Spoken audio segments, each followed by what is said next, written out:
The conflict is fast developing into a humanitarian crisis, as agencies say they're finding it difficult to access the area.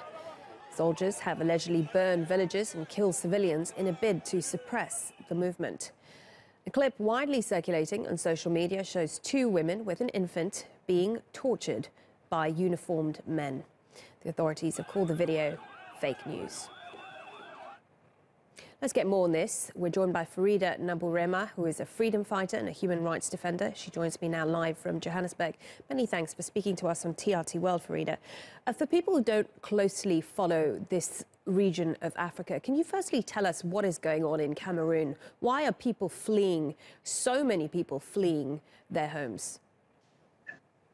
There is an actual civil war happening in Cameroon. It all started in 2016 when the people living in the English-speaking part of the country started protesting, demanding a better inclusion because they felt discriminated against. The government responded with a lot of violence by brutalizing them, as it happens always in dictatorial countries, and it turned to a violent struggle. So the people in the English-speaking part of Cameroon formed an army, and they have been fighting the government since and are demanding to secede from Cameroon and have their nation recognized as Ambazonia. The violent struggle has turned to a civil war, and over 200,000 people have fled their homes. Many villages have been burned down by the government, and there are killings happening on both sides of the struggle.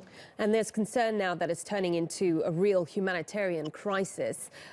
What exactly is happening? Because agencies say they're really struggling to get any access to the people there.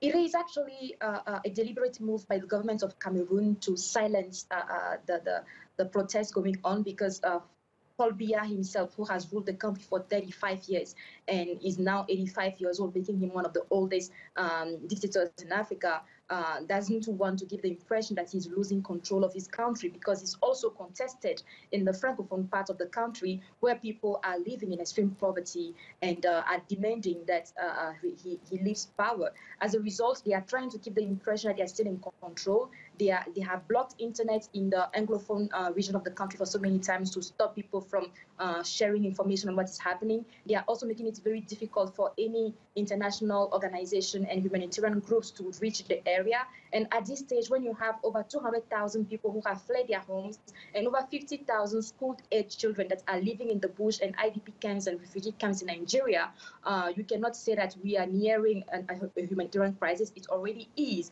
a severe humanitarian crisis that needs to be tackled urgently. As you say, the President Paul Biya is very much in power, and the elections again coming up in October, where he is likely to run again. I mean, how do you see things changing or improving at all in Cameroon?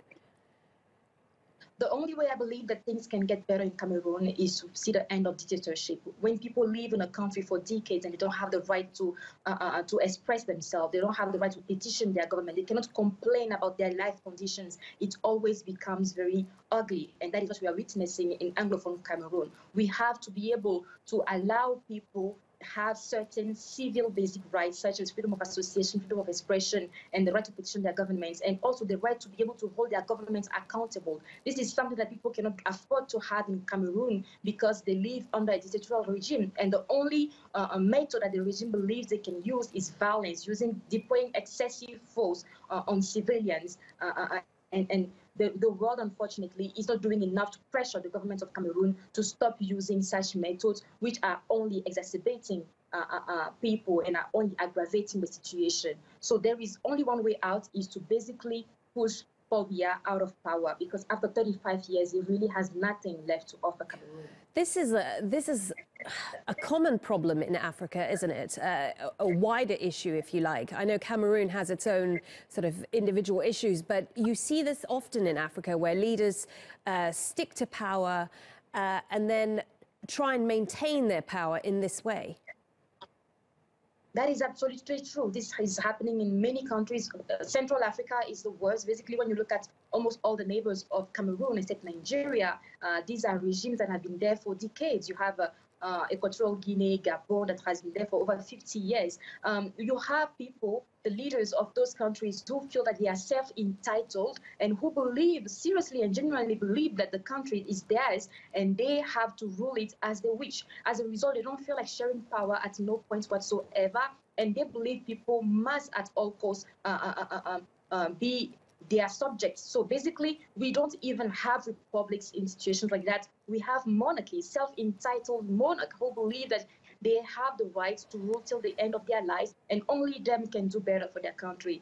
Well, it happened in Zimbabwe. The army took over through a coup. We don't know what's going to be the case in Cameroon, but unfortunately, when leaders cling on power for so long, it always leads to a crisis later on. Sometimes the crisis even starts before they go. They fall as a result of the crisis. This happened in the DRC with Mobutu. It happens in Cote d'Ivoire with Bouani, and many other countries like Central African Republic. When dictators stay too long and they are allowed to abuse citizens for many decades, at some point people have enough and they resort to violence means. And unfortunately, these violence means do not ensure peaceful transition to power. They do not ensure democracy, but unfortunately, they perpetuate the cycle of oppression and the cycle of dictatorship and violence.